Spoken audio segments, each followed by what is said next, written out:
നമസ്കാരം. നവഗ്രഹ ജ്യോതിഷാലയത്തിലേക്ക് സ്വാഗതം.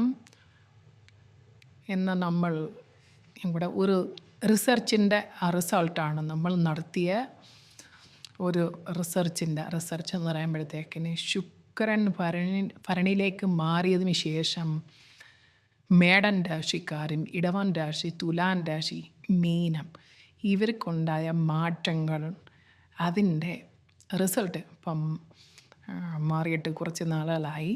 അതിൻ്റെ ഫലങ്ങളാണ് നമ്മൾ നമ്മുടെ ചാനലിൽ വന്നിട്ട് എന്തെങ്കിലും പറഞ്ഞ് അങ്ങ് പോയി അതിൻ്റെ റിസൾട്ട് എന്താവുന്നു നമ്മൾ അറിയത്തില്ല. അപ്പോൾ അതുമായിട്ട് ബന്ധപ്പെട്ട് നടത്തിയ റിസർച്ചിൻ്റെ ഫലവും കൂടാണ് നമ്മളിവിടെ ചർച്ച ചെയ്യുന്നത്. അതുപോലെ തന്നെ നിങ്ങൾക്ക് ഇതുപോലുള്ള വീഡിയോസ് വളരെ അനുകൂലമായിട്ട് കിട്ടാനും അല്ലെങ്കിൽ എളുപ്പം കിട്ടാനും നിങ്ങൾ ഈ ചാനൽ സബ്സ്ക്രൈബ് ചെയ്ത് കഴിഞ്ഞാൽ നിങ്ങൾക്ക് ഇതിൻ്റെ എല്ലാം ഫലങ്ങൾ പെട്ടെന്ന് നമ്മൾ നടത്തിയ റിസർച്ചും അതിൻ്റെ ഫൈൻഡിങ്സിൻ്റെ എല്ലാം വിവരങ്ങൾ നിങ്ങൾക്ക് പെട്ടെന്ന് ലഭിക്കുന്നതാണ്. ഇപ്പോൾ കർക്കിടക മാസഫലങ്ങൾ ഞങ്ങൾ തയ്യാറെടുത്തുകൊണ്ടിരിക്കുകയാണ്. അതിൻ്റെ റിസർച്ചും അതിൻ്റെ പഠനങ്ങളെല്ലാം നടന്നുകൊണ്ടിരിക്കുകയാണ്. ചിങ്ങമാസഫലങ്ങൾ വളരെ പ്രധാനമാണ്. അതിൻ്റെ പണിപ്പുരയിലാണ് ഞങ്ങളുടെ ഫുൾ ടീം. അതുമായിട്ട് ബന്ധപ്പെട്ട റിസർച്ചും കാര്യങ്ങളൊക്കെയാണ്. ഇനി നമുക്ക് വിഷയത്തിലോട്ട് കിടക്കാം.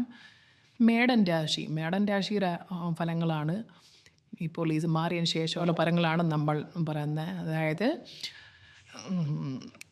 ശുക്രൻ ഭരണിയിലേക്ക് മാറിയതിന് ശേഷമുള്ളത്. മേടൻ രാശിയിൽ പെടുന്ന അശ്വതി, ഭരണി, കാർത്തിക, ആദ്യ പാദം ഇത്രയും പേരുടെ കാര്യങ്ങളാണ് നമ്മളിപ്പോൾ ഇവിടെ നോക്കുന്നത്. ഇവർക്ക് ഇത് മാറിയതിന് ശേഷം വളരെ അനുകൂലമായിട്ടുള്ള കാര്യങ്ങളാണ് നമുക്ക് കിട്ടുന്ന വിവരങ്ങൾ. വളരെ അനുകൂലമായിട്ടുള്ള കാര്യങ്ങളെന്ന് പറഞ്ഞാൽ നേട്ടങ്ങൾ ഒരുപാട് കണ്ടുവരുന്നു. നേട്ടങ്ങൾ വളരെയധികം കിട്ടിയതായിട്ട് കാണുന്നു. അതോടൊപ്പം തന്നെ യുവാക്കൾ അല്ലെങ്കിൽ യുവതികൾക്കിടയിൽ അവർ ദീർഘകാലമായി പ്രണയാഭ്യർത്ഥന അല്ലെങ്കിൽ പ്രണയിക്കാൻ ആഗ്രഹിക്കുന്നവർക്ക് പറ്റിയ ഇത് അവരുടെ പ്രണയ സാഫല്യം നേടിയതായിട്ട് കണ്ടുവരുന്നു. അതായത് പ്രണയികൾക്ക് അല്ലെങ്കിൽ പ്രണയത്തിൽ കുടുങ്ങി കിടക്കുന്നവർക്ക് അവരുടെ പ്രണയ സാഫല്യം ഉണ്ടാവുന്നതാണ്.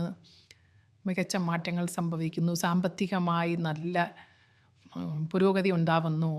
വസ്തുതർക്കം പോലുള്ള തർക്കങ്ങൾ പെട്ടുകിടന്നതിനെല്ലാം പരിഹാരങ്ങൾ കണ്ടെത്തുന്നു. വസ്തുതർക്കം അല്ല എന്ത് തർക്കമായിക്കോട്ടെ അതിനെല്ലാം പരിഹാരങ്ങൾ കണ്ടെത്തുന്നു. സാമ്പത്തിക സ്ഥിതി ഇരട്ടിയാവുന്നു. ആത്മവിശ്വാസം കൂടുന്നത് വളരെ പ്രധാനമാണ്. അതിൽ ഞങ്ങൾ സ്ഥിരമായി വരുന്ന 1-2 ആൾക്കാർ അല്ലെങ്കിൽ 1-2 ഫാമിലീസ് ഉണ്ട്.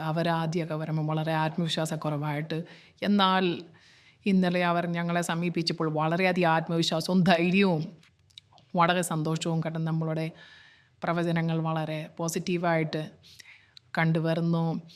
പിന്നെ അതുവഴി തന്നെ കാര്യങ്ങൾ വിജയിക്കാൻ കഴിയുന്നു. അനുകൂലമായ പല സാഹചര്യങ്ങളും അവർക്ക് നേടിയെത്തിയതായിട്ട് കണ്ടുവരുന്നു.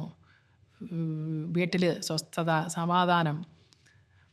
മുമ്പ് അവർക്കുള്ള പരാതി എത്ര പണം വന്ന് കയറിയാലും ഒന്നുമില്ല, 100 വന്നാൽ 200 ചിലവ്, നീക്കിയിരിപ്പൊന്നുമില്ല, വീട്ടിലെ ഉപകരണങ്ങൾ കേടാവുന്നു, അതിന് പണം കണ്ടെത്തണം, അങ്ങനെയൊക്കെയുള്ള ഒരുപാട് ബുദ്ധിമുട്ടുകൾ വന്നുകൊണ്ടിരുന്നു.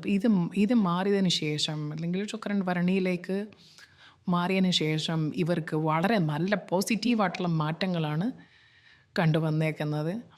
സാമ്പത്തികപരമായിട്ടും വീട്ടിലെ സ്വസ്ഥത, സമാധാനം. നമുക്ക് സമ്പത്ത് അല്പം കുറഞ്ഞാലും വീട്ടിൽ സ്വസ്ഥതയും സമാധാനവും അതാണ് വളരെ പ്രധാനം. ഇതുണ്ടെങ്കിൽ നമുക്ക് മറ്റെല്ലാം ഓക്കെയാണ്. ഒരു നേരത്തെ ഭക്ഷണം കിട്ടിയില്ലെങ്കിലും വീട്ടിൽ സമാധാനം ഉണ്ടെങ്കിൽ അത് തന്നെയാണ് ലോകത്തിലെ ഏറ്റവും മികച്ചതെന്ന് ഞങ്ങൾ നടത്തിയ പഠനത്തിൽ, ഞങ്ങൾ ആൾക്കാരിൽ നടത്തിയ കൗൺസിലിങ്ങും അതുമായിട്ട് ബന്ധപ്പെട്ട പഠനത്തിൽ മനസ്സിലാക്കുന്നത്. ഏറ്റവും നല്ലത് പണത്തേക്കാൾ സ്വസ്ഥതയും സമാധാനം. നമുക്ക് കോടിക്കണക്കിന് രൂപ ഉണ്ട്, സ്വസ്ഥതയും സമാധാനം ഇല്ലെങ്കിൽ പിന്നെ ആ പണം കൊണ്ട് നമുക്ക് എന്ത് പ്രയോജനം? ഒരു പ്രയോജനവുമില്ല. നമ്മൾ കഞ്ഞിയാണ് കുടിക്കുന്നതെങ്കിലും അതിന് സ്വസ്ഥതയും സമാധാനവും ഉണ്ടെങ്കിൽ അത് തന്നെയാണ് ലോകത്തിലെ ഏറ്റവും മികച്ചത് എന്ന് ആണ് പൊതുവേ കണ്ടുവരുന്നത്.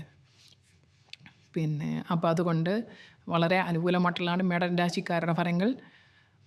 അടുത്ത ഫലങ്ങൾക്കായി ഉടൻ തന്നെ വരുന്നതാണ്. കർക്കിടക മാസഫലങ്ങൾ ഞങ്ങൾ തയ്യാറെടുത്തുകൊണ്ടിരിക്കുകയാണ്.